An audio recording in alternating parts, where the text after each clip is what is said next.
അങ്ങനെ 2020 ലോകകപ്പിൽ പാകിസ്ഥാൻ ഉന്നയിച്ച ബഹിഷ്കരണ ഭീഷണി അടപടലം പാളി. ചമ്മി അടപ്പു തെറിച്ച പാകിസ്ഥാൻ വരുന്ന 15-ന് ഇന്ത്യക്കെതിരായിട്ടുള്ള മത്സരത്തിൽ കളിക്കും. പാകിസ്ഥാൻ ഉന്നയിച്ച വ്യവസ്ഥകളിൽ യാതൊന്നും തന്നെ അംഗീകരിക്കാതെയാണ് ഈ ഒത്തുതീർപ്പ് സാധ്യമായത്. അപ്പോൾ ഒരു ചോദ്യം അവശേഷിക്കുന്നു: സ്വയം നാണം കെടാൻ വേണ്ടി പാകിസ്ഥാൻ എന്തിനാണ് ഇത്ര മസിൽ പിടിച്ചത്? ഇന്ത്യയിൽ കളിക്കുന്നത് സുരക്ഷാ ആശങ്ക ഉണ്ടാക്കുമെന്നും പകരം ശ്രീലങ്കയിൽ വേദി അനുവദിക്കണമെന്നുമുള്ള ബംഗ്ലാദേശിന്റെ ആവശ്യം ICC അംഗീകരിച്ചിരുന്നില്ല. ഇതിന്റെ പേരിൽ ടൂർണമെന്റ് ബഹിഷ്കരിച്ച ബംഗ്ലാദേശിന് പിന്തുണ പ്രഖ്യാപിച്ചാണ് പാകിസ്ഥാൻ ഇന്ത്യക്കെതിരെ ഇറങ്ങില്ലെന്ന നിലപാടെടുത്തത്. ICCയിൽ നിന്ന് കടുത്ത അച്ചടക്ക നടപടിയും വൻ സാമ്പത്തിക നഷ്ടവും ഉണ്ടാകുമെന്ന ഭീതിയിൽ പാകിസ്ഥാൻ പറഞ്ഞത് വിഴുങ്ങിയെന്ന് ചുരുക്കി പറയാം. ഇന്ത്യയുമായുള്ള മത്സരത്തിന്റെ കാര്യത്തിൽ അന്തിമ തീരുമാനം പ്രഖ്യാപിക്കുക പ്രധാനമന്ത്രി ഷഹ്ബാസ് ഷെരീഫ് ആയിരിക്കുമെന്നാണ് പാക് ക്രിക്കറ്റ് ബോർഡ് അധ്യക്ഷനും ആഭ്യന്തരമന്ത്രിയുമായ മുഹ്സിൻ നഖ്വി നേരത്തെ പ്രഖ്യാപിച്ചിരുന്നത്. ഇത് പ്രകാരം പാക് സർക്കാർ തന്നെയാണ് ഇപ്പോൾ ക്രിക്കറ്റ് ടീമിന് ഇന്ത്യയുമായുള്ള മത്സരത്തിന് അനുമതി നൽകിയത്. ചുരുക്കി പറഞ്ഞാൽ പാക് ക്രിക്കറ്റ് ബോർഡ് മാത്രമല്ല, പാക് സർക്കാരും ഈ നാടകത്തിന്റെ പേരിൽ നാണം കെട്ടു. 3 വ്യവസ്ഥകളാണ് പാകിസ്ഥാൻ ICCക്ക് മുമ്പിൽ വെച്ചത്. അതിൽ പ്രധാനം ഇന്ത്യ പാകിസ്ഥാൻ ക്രിക്കറ്റ് പരമ്പരകൾ പുനരാരംഭിക്കണം എന്നുള്ളതായിരുന്നു. രണ്ടാമത്തേത് ഇന്ത്യയും പാകിസ്ഥാനും ബംഗ്ലാദേശും പങ്കെടുക്കുന്ന ത്രിരാഷ്ട്ര പരമ്പരകൾ സംഘടിപ്പിക്കണം. മൂന്നാമത്തെ ആവശ്യം ICC വേദികളിൽ ഇന്ത്യ പാകിസ്ഥാൻ കളിക്കാർക്ക് ഹസ്തദാനം നൽകാതിരിക്കുന്നത് അതൊഴിവാക്കാൻ ICC ഇടപെട്ട നടപടി സ്വീകരിക്കണം. ഇതെല്ലാം തന്നെ ICCയുടെ പരിധിക്ക് ഉപരിയായിട്ടുള്ള കാര്യങ്ങളാണെന്ന് പറഞ്ഞ് ഈ ആവശ്യം ICC നിരാകരിക്കുകയായിരുന്നു. ICCയുടെ വാർഷിക വിഹിതത്തിൽ വർധനവ് വരുത്തണമെന്ന ആവശ്യവും അംഗീകരിക്കപ്പെട്ടില്ല. പക്ഷേ ചർച്ചയിൽ ഭാഗമായിരുന്ന ബംഗ്ലാദേശ് ക്രിക്കറ്റ് ബോർഡിന് ബമ്പർ അടിക്കുകയും ചെയ്തു. 2020 ലോകകപ്പിൽ നിന്ന് വിട്ടുനിൽക്കാനെടുത്ത തീരുമാനത്തിന്റെ പേരിൽ ബംഗ്ലാദേശിനെതിരെ അച്ചടക്ക നടപടി ഉണ്ടാകില്ല. ഇക്കാര്യത്തിൽ ബംഗ്ലാദേശ് ക്രിക്കറ്റ് ബോർഡ് തർക്കപരിഹാര സമിതിയെ സമീപിച്ചാൽ എതിർക്കില്ലെന്നും സാമ്പത്തികമോ ഭരണപരമോ നിയമപരമോ ആയ നടപടികൾ ബംഗ്ലാദേശിനെതിരെ ഉണ്ടാകില്ലെന്നും ICC വ്യക്തമാക്കി.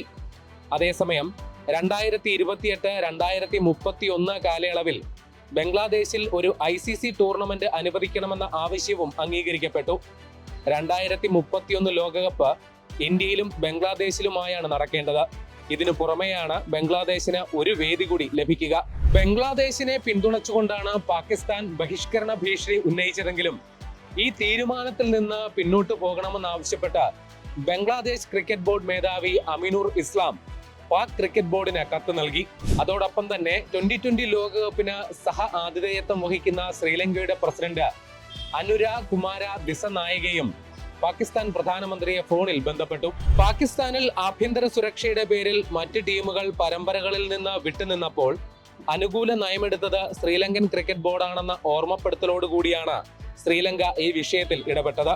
കൂടാതെ സിംഗപ്പൂർ ക്രിക്കറ്റ് ബോർഡിന്റെ പ്രതിനിധിയും ICC നിയോഗിച്ച മധ്യസ്ഥനുമായ ഇമ്രാൻ ഖവാജയുടെ ഇടപെടലുകളും നിർണായകമായി. വിവിധ കക്ഷികളുമായി നടത്തിയ ചർച്ചയും സൗഹൃദ രാജ്യങ്ങളുടെ അഭ്യർത്ഥനയും മാനിച്ച ഇന്ത്യക്കെതിരായ മത്സരത്തിന് പാക് ക്രിക്കറ്റ് ടീമിന് അനുമതി നൽകുന്നുവെന്നാണ് പാക് സർക്കാർ പ്രസ്താവന ഇറക്കിയത്. ഇന്ത്യയുമായിട്ടുള്ള മത്സരം ബഹിഷ്കരിക്കുമെന്ന തരത്തിൽ പാകിസ്ഥാൻ നാടകം കളിച്ചതുകൊണ്ടുള്ള ഒരേ ഒരു പ്രയോജനം 15-ന് നടക്കുന്ന മത്സരത്തിന് ആഗോള മാധ്യമ ശ്രദ്ധയും വീറും വാശിയും വർദ്ധിച്ചിട്ടുണ്ട്. ചാമ്പ്യൻസ് ട്രോഫി ക്രിക്കറ്റിന് പാകിസ്ഥാനാണ് വേദിയായിരുന്നതെങ്കിലും ഇന്ത്യയുടെ ആവശ്യപ്രകാരം ഇന്ത്യക്കെതിരായിട്ടുള്ള മത്സരങ്ങൾ കളിക്കാൻ പാകിസ്ഥാൻ ക്രിക്കറ്റ് ടീമിന് ദുബായിലേക്ക് പോകേണ്ടി വന്നതും ആ ടൂർണമെന്റിൽ പാകിസ്ഥാൻ സെമി കാണാതെ പുറത്തായതും ഇന്ത്യ ഫൈനൽ യോഗ്യത നേടിയതിനാൽ ഫൈനൽ അടക്കം ദുബായിൽ നടന്നതുമെല്ലാം തന്നെ പാകിസ്ഥാൻ ക്രിക്കറ്റ് ബോർഡിന് വലിയ നാണക്കേട് ഉണ്ടാക്കിയിരുന്നു. ഇന്ത്യ പാകിസ്ഥാൻ സംഘർഷത്തിന് ശേഷം നടന്ന ഏഷ്യ കപ്പ് ക്രിക്കറ്റിന് അത് ഇന്ത്യ വേദിയാകേണ്ടതായിരുന്നു. പക്ഷേ പാകിസ്ഥാന്റെ ആവശ്യത്തെ തുടർന്ന് ഇവിടെയും മത്സരവേദി ദുബായിലേക്ക് മാറ്റി. പക്ഷേ മത്സരങ്ങളിൽ ഉടനീളം ഇന്ത്യൻ താരങ്ങൾ പാകിസ്ഥാൻ താരങ്ങളോട് ഹസ്തദാനം നൽകാതിരുന്നതും ജേതാക്കളായിട്ട് പോലും പാകിസ്ഥാൻ ക്രിക്കറ്റ് ബോർഡ് മേധാവിയായ മുഹ്സിൻ നഖ്വിയുടെ കയ്യിൽ നിന്നും കിരീടം ഏറ്റുവാങ്ങാതിരുന്നതുമെല്ലാം തന്നെ പാകിസ്ഥാൻ ക്രിക്കറ്റിന്റെ നാണക്കേടിന്റെ ആഴം കൂട്ടി. ബംഗ്ലാദേശിന് പിന്തുണ പ്രഖ്യാപിച്ചാണ് ബഹിഷ്കരണ ഭീഷണി മുഴക്കിയതെങ്കിലും പാകിസ്ഥാന്റെ തീരുമാനത്തിന് പിന്നിലെ യഥാർത്ഥ കാരണം ഇതാണ്. പാകിസ്ഥാന്റെ ആവശ്യം പരിഗണിച്ച് അവർക്കുള്ള മത്സരവേദി ശ്രീലങ്കയിലാണ് അനുവദിച്ചത്. എന്നാൽ ബംഗ്ലാദേശ് ടൂർണമെന്റ് ബഹിഷ്കരിക്കുകയും അവരെ പിന്തുണച്ച പാകിസ്ഥാൻ തുടരുകയും ചെയ്യുന്നതിൽ വലിയ പരിഹാസമാണ് സോഷ്യൽ മീഡിയയിൽ ഉയർന്നത്. ഇതോടുകൂടി നിക്കക്കള്ളിയില്ലാതെ പാകിസ്ഥാൻ ബഹിഷ്കരണം പ്രഖ്യാപിക്കുകയായിരുന്നു.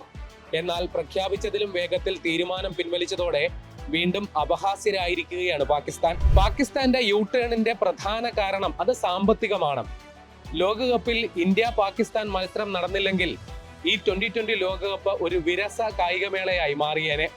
അതോടൊപ്പം വലിയ രീതിയിലുള്ള സാമ്പത്തിക നഷ്ടവും ഉണ്ടായേനെ. ഇതാണ് വാസ്തവത്തിൽ ഒത്തുതീർപ്പ് സാധ്യമാക്കിയത്. മത്സരം നടന്നില്ലെങ്കിൽ സംപ്രേഷണ അവകാശം നേടിയവർക്ക് വൻ തുക നഷ്ടപരിഹാരം നൽകേണ്ടി വരും. ഇന്ത്യ പാക് ക്രിക്കറ്റ് മത്സരത്തിന് മാത്രം കുറഞ്ഞത് 300 കോടി രൂപയുടെ പരസ്യ വരുമാനമാണ് ലോകകപ്പിന്റെ സംപ്രേഷണ അവകാശം നേടിയ ജിയോ ഹോട്ട്സ്റ്റാർ കണക്കാക്കുന്നത്. മത്സരം നടക്കാത്ത സാഹചര്യത്തിൽ കരാർ തുകയിൽ ഇളവ് ആവശ്യപ്പെട്ട് ജിയോ ഹോട്ട്സ്റ്റാർ ICCയെ സമീപിച്ചിരുന്നു. ലോകകപ്പിലെ ഓരോ മത്സരത്തിനും 138.7 കോടി രൂപയാണ് അടിസ്ഥാന മൂല്യം കണക്കാക്കുന്നത്. മത്സരത്തിനിടയിലെ 10 സെക്കൻഡ് പരസ്യത്തിന് മാത്രം 25 ലക്ഷം മുതൽ 40 ലക്ഷം വരെയാണ് ഈടാക്കുന്നത്. ഇതൊക്കെ ഒറ്റയടിക്ക് ഇല്ലാതായേനെ. ഇന്ത്യ പാകിസ്ഥാൻ ക്രിക്കറ്റ് മത്സരത്തിന്റെ അണിയറയിൽ പരസ്യം, ഓൺലൈൻ ബെറ്റിംഗ് അടക്കം 45,000 കോടി രൂപയുടെ സാമ്പത്തിക ഇടപാട് നടക്കുന്നുവെന്നാണ് ഏകദേശ കണക്ക്. ICCയുടെ വരുമാനത്തിൽ കുറവുണ്ടായാൽ ഇന്ത്യയും പാകിസ്ഥാനും അടക്കമുള്ള അംഗരാജ്യങ്ങളുടെ വിഹിതത്തിലും വലിയ കുറവുണ്ടാകും. ICCയുടെ വാർഷിക വരുമാനത്തിൽ 5.75% തുക പാക് ക്രിക്കറ്റ് ബോർഡ് കൈപ്പറ്റുന്നുണ്ട്. ഏകദേശം 3.45 കോടി അമേരിക്കൻ ഡോളർ വരും ഇത്. ICCയുടെ ചട്ടങ്ങൾക്കും നിബന്ധനകൾക്കും വിധേയമായാണ് ഈ തുക കൈമാറുന്നത്. ഈ തുക ICC തടഞ്ഞുവെക്കും. ഇന്ത്യയുമായുള്ള മത്സരങ്ങൾ ബഹിഷ്കരിക്കാൻ തന്നെയാണ് പാകിസ്ഥാൻ തീരുമാനിച്ചിരുന്നത് എങ്കിൽ വലിയ രീതിയിലുള്ള അച്ചടക്ക നടപടികളാണ് പാകിസ്ഥാനെ കാത്തിരുന്നത്.